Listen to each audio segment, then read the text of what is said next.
Honestly, I think aesthetics should be a consequence of function. Most of the times patients, they want to look good and they don't care about functionality, but if something looks good and it doesn't function, it doesn't make any sense. So it needs to function, look good, but also, if we could say look invisible, we should not highlight and say, oh, I have something here. Yeah, that's exactly my point. But I don't want you to be walking in the street and someone to come and say, hey, you did something. No, it has to be something natural. Hey, you did something in your hair. Something looks better, something looks different. I can see that you look good and better, but I don't know what it is. Yeah.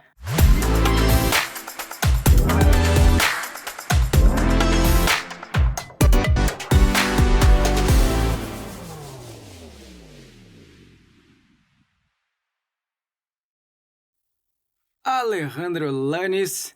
Ale, for the ones that are your friend, what an honor to have you at Straumann ProTalk Clinical. Thanks for coming all the way from Chile to join us. Thank you very much for having me. What a pleasure. I would like to start with the fundamentals. You know, implant dentistry, especially more dedicated to aesthetics in implant dentistry, have moved long ways. We shifted from functionality back in the 80s, where surfaces and material was the gold rush. Now we already take as a given. We know things work. People want to function, but they also want to look good. If we have to shift the definition of success to the standards of today, how can we define it in aesthetics? This is a very good question because honestly, I think aesthetics should be a consequence of function. Most of the times patients, they want to look good and they don't care about functionality, but if something looks good and it doesn't function, it doesn't make any sense. So I always talk to the patients and say, look, this is going to look good, but it has to work properly. Now, talking about aesthetics, I think, at least from the way I learn, aesthetics is not something that looks strange into your mouth, even when it looks good. It has to look natural and integrate to your face, to your smile, to the shade of the rest of your teeth that you have. Right. If you're doing a full arch, it has to adapt to your face and smile. So that's why we are working that much with face analysis, with photography, with Smile Cloud, and all these tools that we have today that help us a lot to integrate the smile and the teeth of the patient into a more complex thing.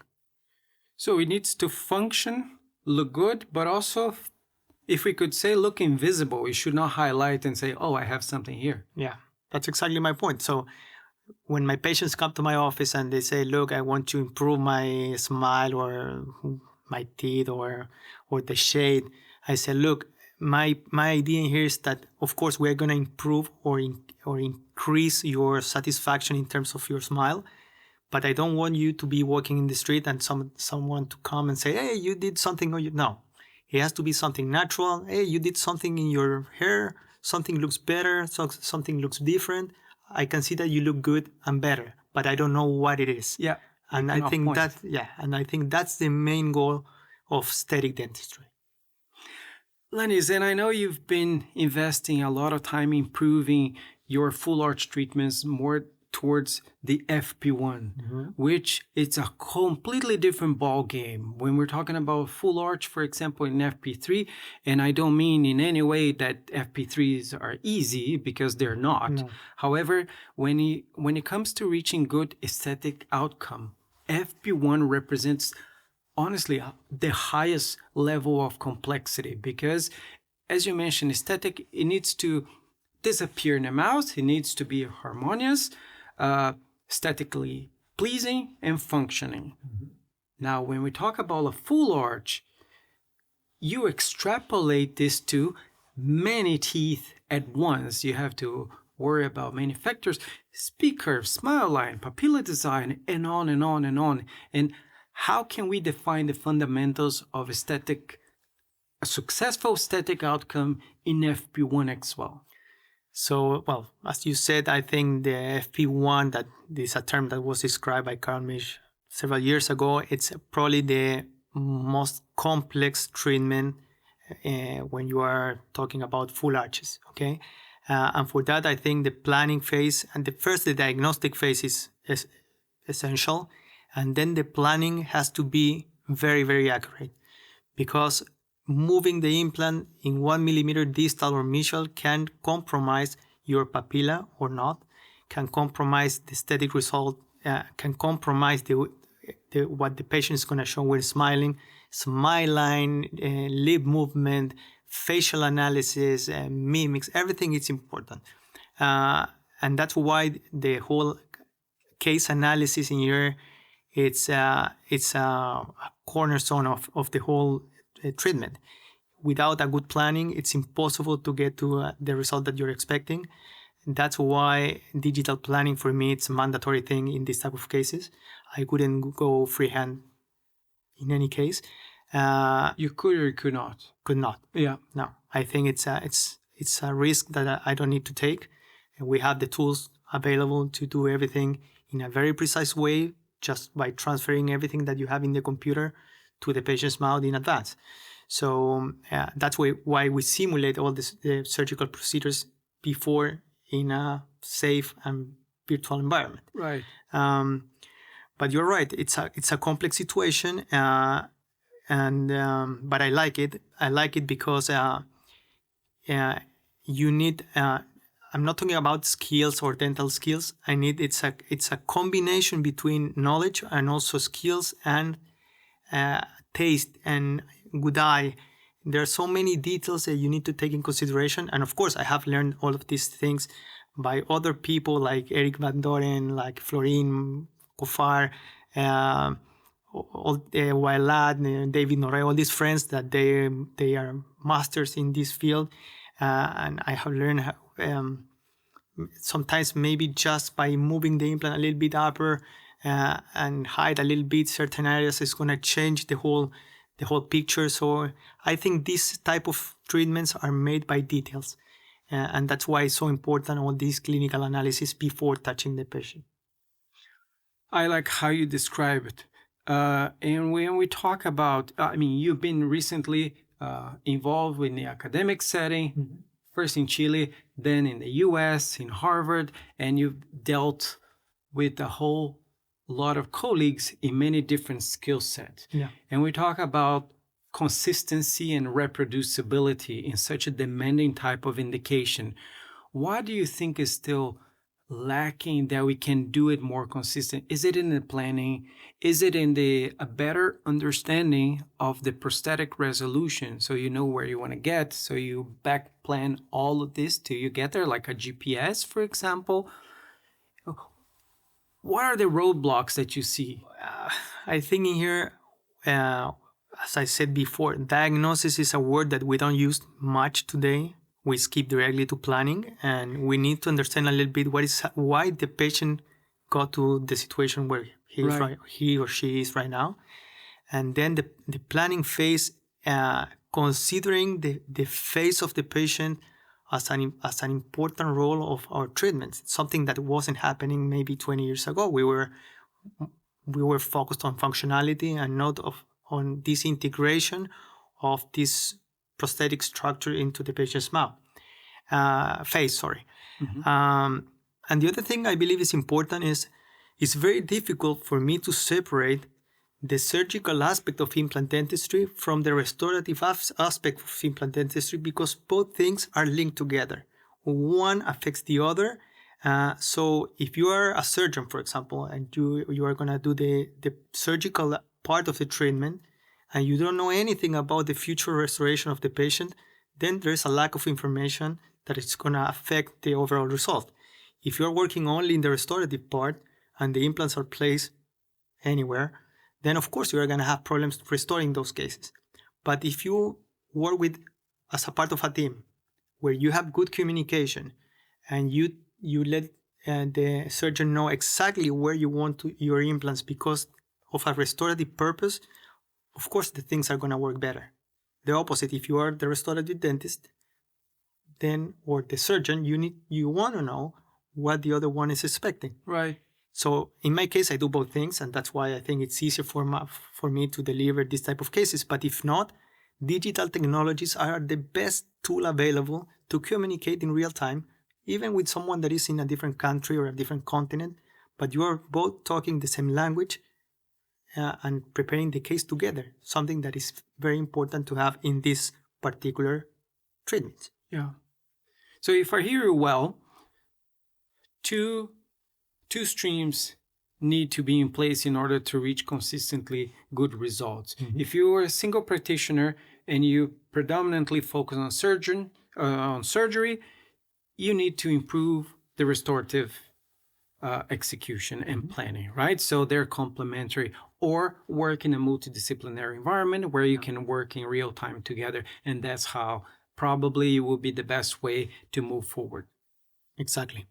In fact, even for example, for the selection of the abutments, I'm going into a very technical topic now, but we know now, and this is something that we have published, and others like the team from Ronnie Young in Zurich, Franz Strauss and others, they have already published and demonstrated that the selection of the abutment influences the result or the aesthetic result, because you can remodel the bone or the tissues around the implant just by compressing those tissues by the selection of the wrong abutment. Right.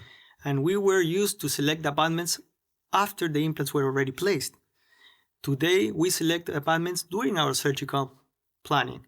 And that's why using these digital technologies are so nice, because they give you the opportunity to prepare everything in advance. Yeah. And play with these abutments and select the proper one and measure the spaces, because when you're working or preparing for an FP1, every millimeter is important. Right. In every single direction of the space. And I learned this from Florin. We were working on, this is almost anecdotic, but we were working on a case in Romania, and he told me, look, in here, I think you made a mistake, because if you measure from this platform to this platform, you're going to see that instead of 2 millimeters, you have 2.2. And when we were checking on the case later, I realized that we lost that papilla because of this minor mistake. Wow. So you can see that in this situation, every single detail is important. It is. And you touch a very good point. With the digital technologies today, Ale, I was going to say Lanis, but I know you already pierced my ears. I see high-performance sports like F1, Formula One, or even commercial pilots. They rehearse tremendously on simulator. With digital technology, we have a unique opportunity today to rehearse in many different ways. We don't see the impact immediately, but we can anticipate if a certain gingival height, if the distances are properly selected, which we didn't have in the past. It bugs me to think that colleagues are still not embracing this and moving forward with the upgrading their skills. You used a very good example, pilots. Okay, they prepare a lot in simulators. It doesn't mean that they can have a complication during the flight. Right. Of course, for us it's the same. You can prepare everything in advance and you can still have a complication, but the good thing is that you're going to know how to deal with this complication in advance too. Digital technology, digital planning, surgical planning in a computer is going to give you that opportunity to play in advance and to prepare everything before you touch the patient. And in my case, and this is what I do in my practice, is I talk to the patient. Once I already gathered all the information, we have a coffee together and I say, look, this is my computer, this is your case, this is your surgery. I already did your surgery in the computer. What I have to do now is to transfer this surgical planning to your mouth through a surgical template. If I'm gonna do it guided, if I'm gonna do navigation, maybe it's a little bit different. But I already prepared and did your surgery in the computer. So this is the safest way to have everything prepared in advance, because I already did it. I know what can happen. I have my plan A, B, C, but this is your surgery. So they also feel part of the treatment, and of course they feel maybe safer in terms of the amount of information that they manage before going to the dental chair and I start working with them. So I believe it's super, super important in modern implant dentistry to have access to these things. And if you are not doing it yet, I really recommend you to start, because it's going to change the way you treat your patients and the amount of information that you can manage before. Yeah, I'm with you on this. Lanis, Ale. if I had a problem, I tell everybody honestly, I would go to Chile because I really like the way you work and the quality and the standard of your work. And if speaking of pilot and simulating, I would like to pick your brain. The Lanis approach, right? Let's assume I have a, let's not put you on a spot, not a low, not a high, but a mid smile line, and I have already lost a few teeth left and right, and I have a terminal dentition, and I come to your office and I ask your help. Let's assume I'm about to become a full arch patient, and there's an option that we can go either FP1 or FP2 compensated, or FP3 if I have to reduce bone, if my smile line. How would you walk me to your workflow? What is the Lanis approach from very first step? So this is the way We have time. No, so this is the way I work, and it doesn't mean that it's the right way to do it, but it's the way I like to do it. The first appointment with the patient is always about gathering information. Okay, it's about knowing the patient, know his or her expectations, previous stories, etc., the medical history, whatever.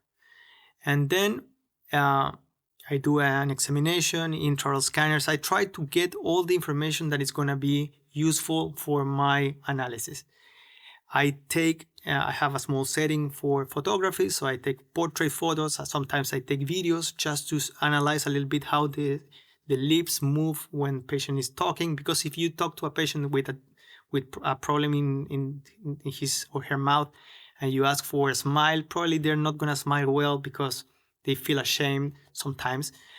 So if you record a video at some point, because technically a video is a set of photographies in time, so you can stop at the video at a certain point and see the full smile, and then you can see if you are going to see some things or this transition between the future structure with their own tissues, etc.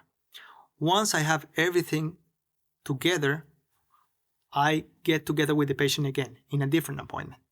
I already have prepared everything to show to the patient, and also I have done my own analysis, diagnosis, my treatment planning, and I have all the information to give to the patient to understand what is my plan or what I want to do.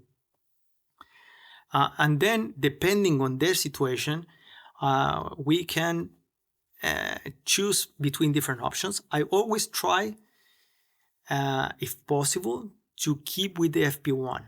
I don't like to remove bone. I don't think it's a good idea to remove bone unless you have specific indications.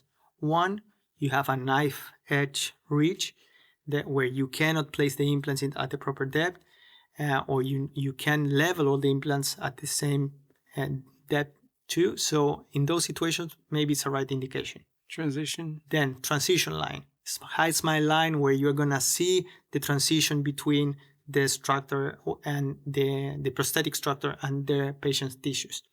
And third, and it's very rare when you have a class 3 with a Kelly syndrome and you need to remove a little bit of the anterior part of the lower jaw or the mandible. But in the rest, this concept of prosthetic space, that I need to create prosthetic space, if the patient had teeth before, the prosthetic space is already there. This concept of prosthetic space was created or published when materials needed more thickness because of the resistance, etc. But with the materials that we are working today, you don't need these 20 millimeters of space to create a very stiff bar. We can do something very, very small. And if the patient had teeth before and the central incisor measures in average 10 millimeters, and you have already those 10 millimeters or 12, you have enough space to use a FP1 modality of treatment. Now, in the case that you were describing, where maybe in the posterior sides you are going to have more space, well, you can create a combination between an FP2 and an FP1. But going back to your question, I prefer or try not to remove bone, because once you have removed bone, reconstruct that bone is very difficult.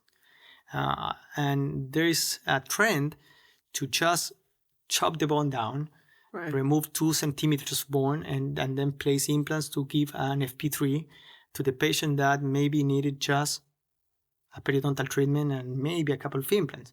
And this is something that I believe is a little bit neglected, because once you have removed all this tissue, let's suppose that you have a complication, you're not going to have any tools to, unless you are going to place zygomatic implants or remote anchorage, you don't have too many solutions to deal with this complication. So I that's why I try to keep the bone as possible. And for the surgical part, in terms of implant positioning, from there, so you show where you want to get, right, to the patient. Let's assume now the patient said, let's go for it. What's next? Well, of course, you are preparing everything with your surgical templates, etc. Once the planning is ready, you need to transfer this information from the computer to the patient's mouth. And here's where you have to be very, very precise. Because as I was saying before, if you are working with an FP1 approach, moving or having the implant 1 millimeter distal or mesial can change completely the result. So you have to be very precise. Something that I learned from these people that I told you before is you have to expect that after the extraction of these remaining teeth, there are going to be some type of resorption or bone remodeling. This is something that is going to happen always because of the loss of vascularity to the bundle bone. So to compensate this situation, what we like to do is to place the implants a little bit deeper and a little bit palatal, if I'm talking about the maxilla. Because in that way, you are going to prepare in advance to counteract to this potential resorption that is going to happen anyway. Of course, if you use a grafting material in the gap between the implant and the buccal bone wall, or you use a soft tissue grafting or other techniques, you are going to help to this to prevent this situation. But it's going to happen anyway.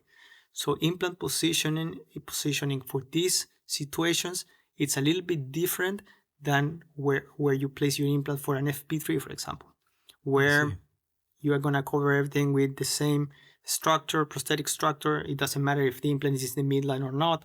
You can play with aesthetics anyway. And if you have a good technician, it's not a big deal. But papillas and the integration of these pontics into the soft tissue is something difficult to do. And for that, I always recommend the same. You need volume of tissues. You need good management with the pontics to give enough pressure and space, and to know how to play with this balance to create these papillas. And you need time. Because you cannot rush biology. It has its own times. And if you rush, you're not going to get the result that you're expecting for. I see. So if I have to take 1 year with the patient or 2 years, well, it's part of the deal. And this is the sacrifice to get that result. You always need to give something to you take and you give. And this is the way I see it. Lanis, Ale, I like very much how you contextualize first in the beginning, in the sense that, well, the indication you're aiming to is an FP1, but it's perfectly fine to blend if certain sites are not optimal dimension-wise, to make it with artificial gingiva. There is not going to make less of an FP1, but it's going to be a much better of a overall aesthetically pleasing treatment if you blend a bit with FP1, purely dentate. You're right. So the thing here is everything is talked first with the patient, of course, because always you have other options. You can graft in the posterior sides, but it's always difficult. You don't have too much area to support your grafting, so it's not that simple. You can do it, but it's not that simple. Sometimes you can manage everything with just soft tissue grafting, and then you can create these pontics and manage everything with an FP2 type of structure, and everything is going to look good.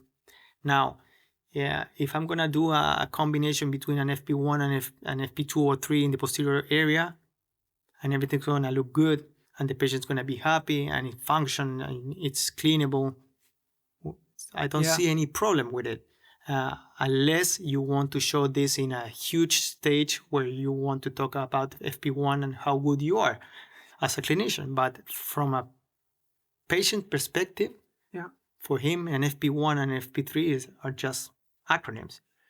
They don't mean anything. They don't know. Yeah. And it's important to always have this transparent and honest conversation about where you want to get. But that's the thing. I talked with them before. Because everything that you do everything that you explain in advance is just an explanation or an indication of what you're gonna do. Everything that you explain after is an excuse. Yeah. So you have to be careful because patients sometimes their expectations are super high, and you forget to say something in advance, knowing that it's gonna happen, and then they say, "Look, doctor, but what happened in here that this part of my restoration is different than the one."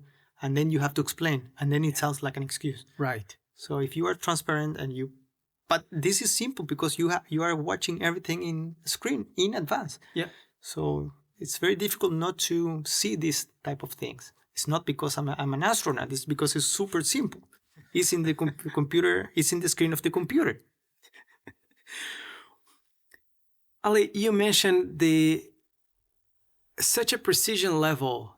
As you mentioned, the discussion with Florin Kofar about 2.2, 2 millimeter, and how important is the precise implant positioning? You mentioned also just shortly back about let's continue on this topic quickly. On FP1, your implant positioning will also be different because you would like to anticipate, you would like to have more biology, less metal, you voluntarily want to give some space, maintain volume. So how critical precise implant positioning is in order to reach everything that you want to do after, and how do you get there? Is it guided surgery? In an FP1? In everything. So I like to be the precise as possible in every type of treatment that I do. But there are certain situations where 3D implant positioning is very, very, very important. Because you mentioned 0.2. Yeah. Yeah. From 2 to 2.2 makes already a big difference in the papilla. So FP1 guided will play a big role.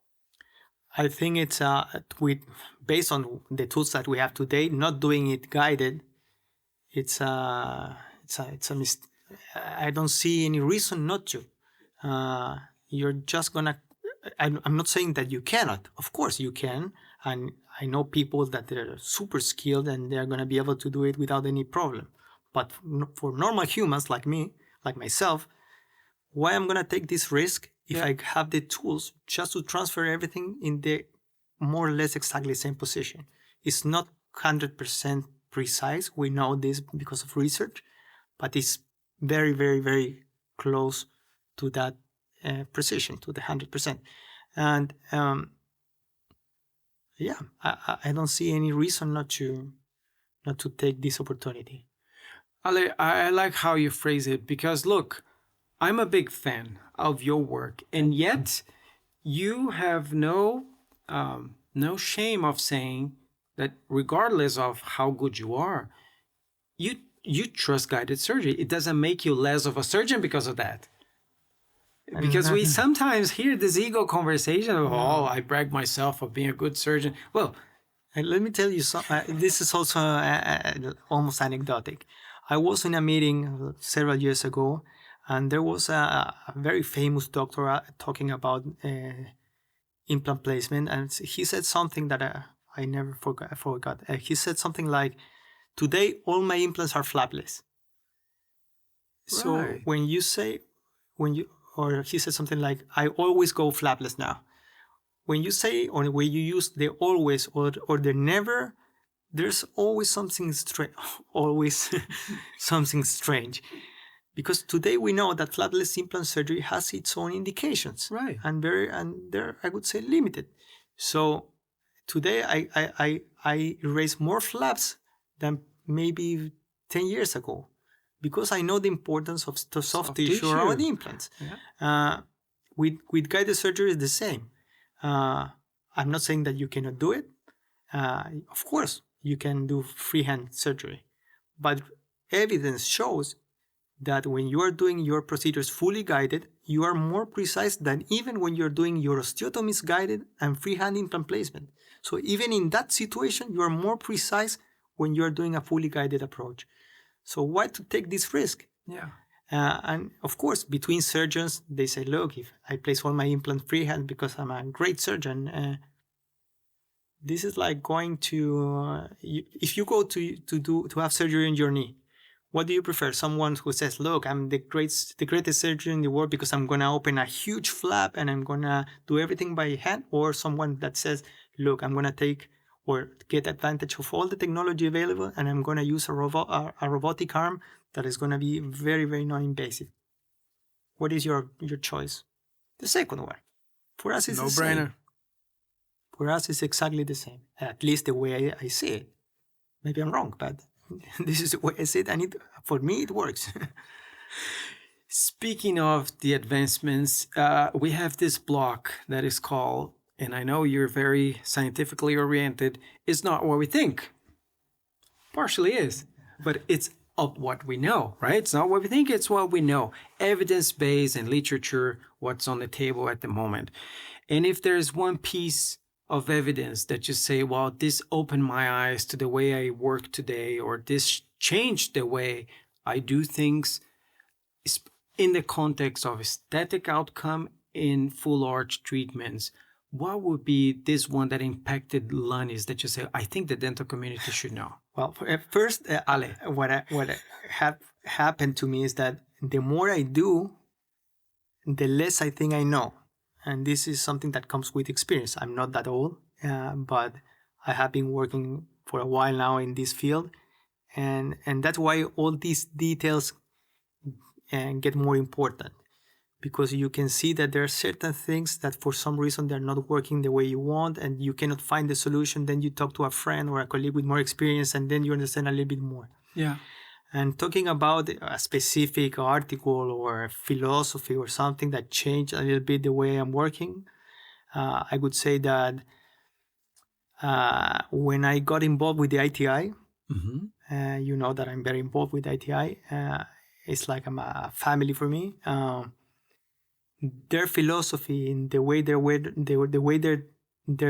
were showing how to document things, all this strict analysis of all the cases before touching the patient, in some way it changed the way I was working.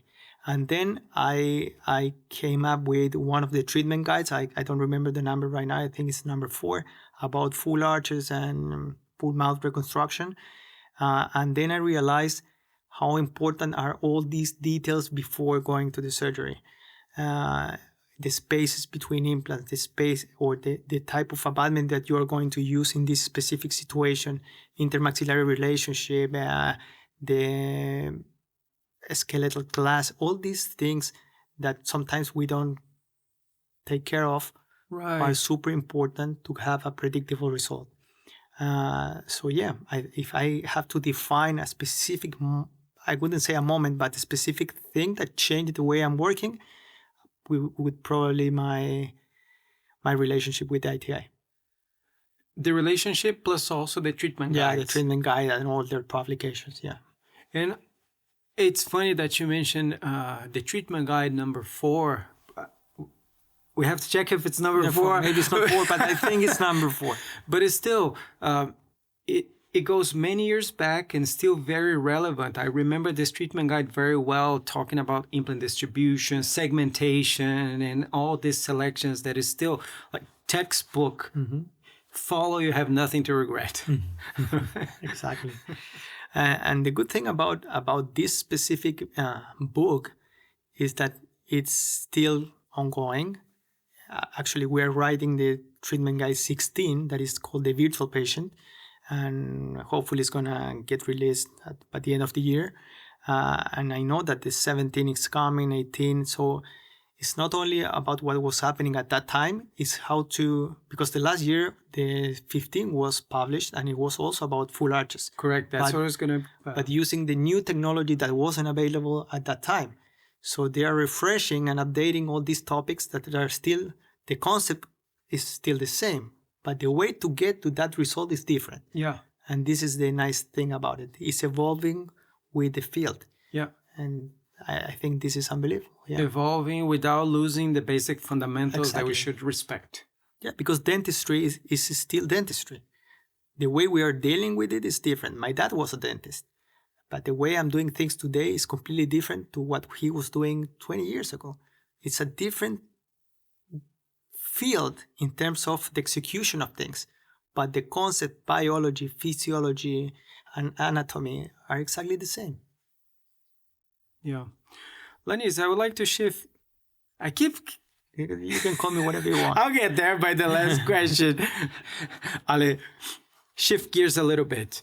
Dental photography. Honestly, once again, I cannot stress enough how much of a fan I am, because your photography skills is really pristine. You take meticulous care of your photography, your clinical photography documentation. And this inspires a lot in many ways. First, to step up our game in terms of photography, and also to see the steps in between your treatments and how you plan, how you execute, how you follow them up. Clinical documentation inspired us to also want to do better clinically as well. So thank you for that. Thank you for your comment. And in that sense, do you think clinical photography will change if people upgrade their clinical skills, will change the way they also plan things and get to the results, or just a nice to have? Because today, if I continue, I don't want to hijack your question, but I see each time more how much information you gather, better input, better output. Of course. And how do you see the dental photography element within clinical practice today? It's not a nice to have, right? For me, it's a must, okay? And not because I like to share my photos in social media. It's not about that. It's because macro photography gives you information that the eye cannot see right away. So what I do is, if I have doubts or I want to analyze something, I go to my computer, I enlarge the picture that I took before, and I can see things that my eye cannot see, even with loops, okay? Because I can enlarge it whatever I want. And sometimes you're paying attention to so many moving parts, right? You're doing surgery, there's so many things happening at the same time that then the photo is going to give you that information or that piece of information that maybe is missing. But also from a diagnostic standpoint, or also from a planning standpoint, it's going to give you a lot of information to manage and plan your case. There are people that because if you go to my office, you're going to see that I have a bunch of cameras and stuff. It's because I also like it. But they say, why do you have all of this? And it's because I have a camera for intraoral photos. I have a camera for surgery. Because I like to have the setting ready and not to start changing and playing with the setting during the procedure. I see. So I have different cameras for different things and purposes. But this is I'm a little bit crazy too, maybe. But honestly, and this is something that I learned from another doctor who taught me a little bit how to take photos, and then I was just watching him working, and I learned by myself. I think photography was one of the things that changed completely the way I was working, because I was taking in consideration details that I wasn't taking into consideration before. So everything changed from that specific point. And then I started to like it because I could see that my photos were improving, and my photos at the beginning were terrible, like everyone's when they're starting. Yeah. And I couldn't say that they're perfect now. And also I take 200 photos and I select 2. That's the beauty of the photography too. You can just digital, choose, especially digital. Yeah, you can pick the one that you like. But they help a lot to improve the way you work. They also work to transfer or to communicate with others. When I'm lecturing, when I'm trying to explain something to a patient, when I'm talking with the lab technician, and I want him to see something specific. I think it's a very good way to communicate things. And people say an image, it's worth more than 1,000 Speaks words. more than 1,000 words. Yeah, this is exactly the reason I work with photography, and also because I like it. Yeah, it's amazing how it's something that it grows in us, right? The dental photography, and I like how you phrased it in a sense that we start improving and improving, because any picture is better than no picture. But sometimes we see pictures that look like a crime scene, right? You would have, especially the surgical ones, too. It's not just like a photojournalism that something is happening and you're just observing. You have to really take proper care of that so you can refer back to that picture and have a sense of what you did. Otherwise, it's so much information that not necessarily what you want to get out of it. Yeah, you're right. You're completely right. And I always talk to my when I'm doing surgery to this person who's helping me, the doctor or my assistant. When you are taking photos and then you're going to show these photos to an audience, for example, if I'm going to have to lecture or in an article, when you're working and everything is full of blood, it looks like you are a dirty surgeon. Yeah. So I prefer just to clean everything. It doesn't mean that my surgeries, you are not going to find blood. Of course, all the patients are bleeding, they are alive. But as soon as I know that I'm going to take a photo, I clean everything, I prepare the setting, and then I take the photo. Yeah. Because of respect for the audience, also because you want to highlight certain details that if they're covered by blood, it's impossible. Yeah. So there is a preparation. It's not automatic, of course. It takes some time, but then your team is already trained. They know what to do. So I said photo, I take the camera, boom, done. Very fast, because I cannot stay for hours with the patient while I'm doing surgery. Yeah, I agree with you completely. Honestly, the quality of your photo documentation is equally proportional of the quality of your work. Thank you. Ale, there's a section that we call Experience Taught Me This. Today you work at the highest level in terms restorative speaking, surgically speaking, but you haven't always been to this level of performance. There was a learning curve, and a very long one, in which you stumbled, I'm sure, upon many circumstances and situations that you say, oh boy, I wish I knew then what I know now. I wish I had the resources then that I have now. Can you remember of a situation that it was like, it still haunts you? Not haunts you, let's not put it that way, that you say, well, this one particular case, I wish I could go back there again and redo it. Can you remember one that it was a big learning? No, I have several, but I think that today I'm of course this is about the experience, but I'm more cautious than what I was before. And if I could go back, there are certain cases that maybe I move forward with, for example, an immediate implant placement, where I think today I could go with a different approach. I could go with a delayed implant placement or an early implant placement. When you are young and you don't know much, or you know less, you scare less. And then you take these risks, because not because you're a risky person, it's because you don't know. And now that I can see those results, or maybe I had to intervene again to solve some issues, I could have done it in a different way, maybe being more cautious of what I was doing at that time. We like to, or I heard something sometimes, it's like we like to do all the miracles at the same time. Yeah.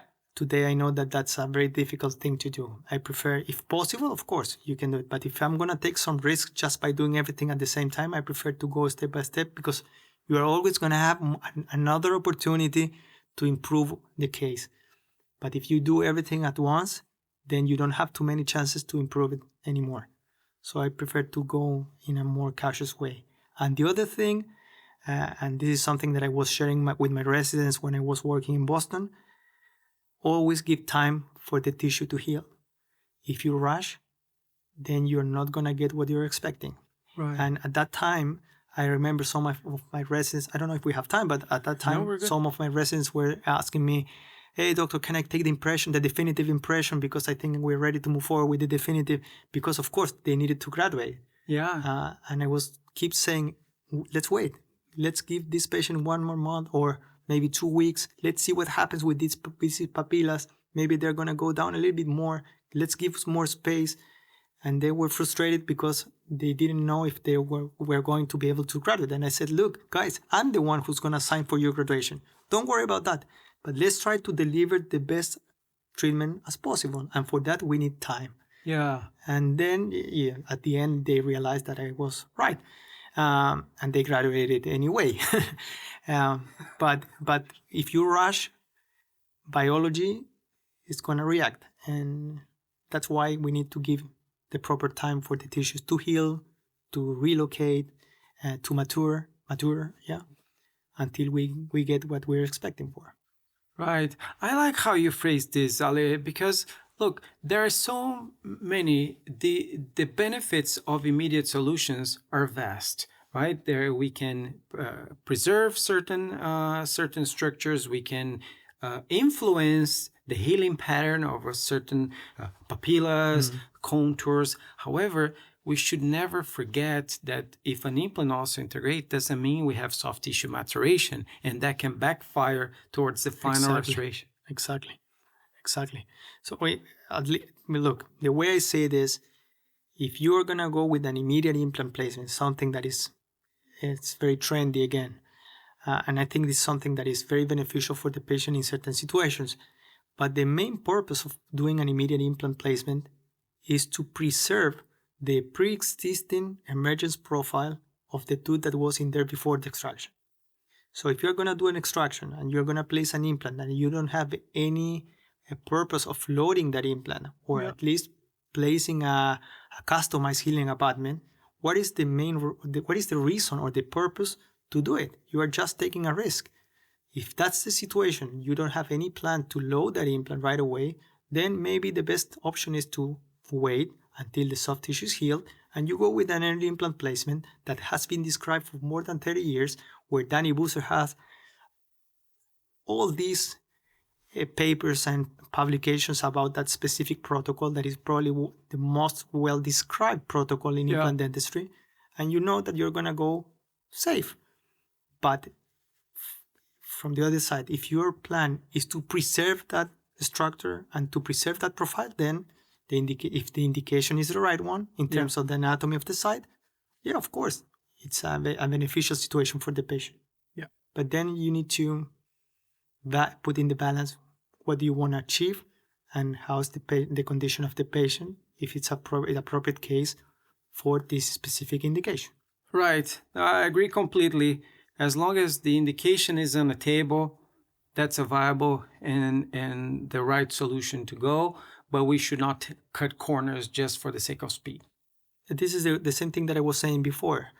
If you hear someone saying, I always place immediate implants, this always is when I start doubting, Everything has its own indication. Biomaterials, they have their own indication.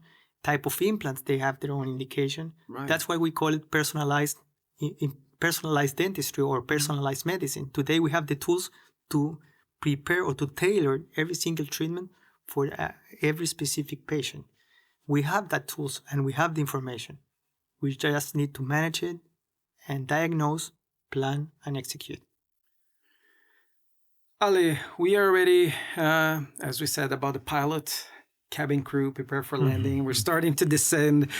If we now start going, not in a dreamer mode, because I could say, for example, artificial intelligence is already a reality, and we have so many things coming our way. If we're talking about implant aesthetics, can you anticipate, looking from, you're very involved with research, with the latest technologies, can you anticipate what clinicians should be paying attention to or get prepared skill-wise to not to confront, but to be walking hand in hand with the new advancements in the next 5-10 years? Well, this is a difficult question because it's very difficult to predict the future. But what I think is going to happen is technologies are evolving so fast. Just imagine what was happening, I don't know, 20 years ago with the iPhone and the type of cell phones that we have today. Yeah. Probably technology in our field is going to evolve even faster. This is an exponential growth. So probably what I think is AI is going to be a very important part of the diagnosis and also from the planning phase. I think we are not going to need to do all the planning ourselves. I think you're going to just click one button and then you're going to approve or change or do a fine tuning of the planning, validate, because that's the thing. We are the software always going to need a validation from a professional. That's a value that we have or we are going to keep having. Luckily. So I think it's going to be an important factor or tool that we are going to get in our planning. And then, of course, the way we are going to execute things is going to be different. I think navigation that is something that is already happening. Then robotic surgery is going to come. This is something that is inevitable. It's going to happen. And maybe we are going to work remotely later. And we're going to have in the way I see it in the future, and maybe I'm a little bit crazy, but I see people in their houses with a center with several robots, and you're going to be just working from home, hopefully in the pool, having a beer and just touching certain things, and the robot is going to be doing everything. I think this is going to happen. I don't know when, but I think that's the future. It's an integration between robots, artificial intelligence, and all the knowledge that we have that is not going to change. Knowledge is exactly the same in terms of the concepts. Dentistry is going to still be in dentistry. The way we're going to face these treatments is going to be different. Yeah. What we see around us seems to be pointing to that direction. Exactly. Let's see what happens. Alejandro, it was an honor. Once again, I cannot stress how much of a fan I am. And I can only thank you very much. And to the dental community that is watching us, where can they find can they find you and learn from you and see all of the work you've been doing privately with ITI, research, lectures? Well, first, the camera is yours. First, thank you very much for having me here. It's my pleasure. It's my honor. This Straumann is like my house too. I every time that I come, they treat me so well. And if you want to find me or to see what I'm doing, well, of course, I'm based in Chile. I have my own practice, but we are doing certain courses or several courses once in a while. I'm very involved with the ITI. We're going to launch the new ITI treatment guide very soon with Vincent Fermer and Ali Murat Kokat. Nice. We are going to be soon in Istanbul for the annual conference. Next year, we have the ITI World Symposium in Milan. So I think we are going to see each other soon, and let's keep in touch. Can they connect you with social media? Yeah, I have an Instagram account that is only for professional staff. That is Ale, ALE, underscore, no, it's Dr. Ale underscore Lanis. We're going to leave the account listed below. It's in here now. Yeah. No, but thank you very much for everything, and it has been a pleasure. Ale, thanks again. And to all of you watching us, if you liked this episode, give it a like. If you didn't like, give it a dislike. And honestly, we would love to learn if you're doing things right or wrong. Please comment. Leave a comment below. It doesn't hurt. And if you think a friend will benefit from this episode, send it to him, send it to her. In the end, sharing is caring. I would love to see you in the next episode of Straumann ProTalk Clinico. Until there, stay safe. Bye-bye.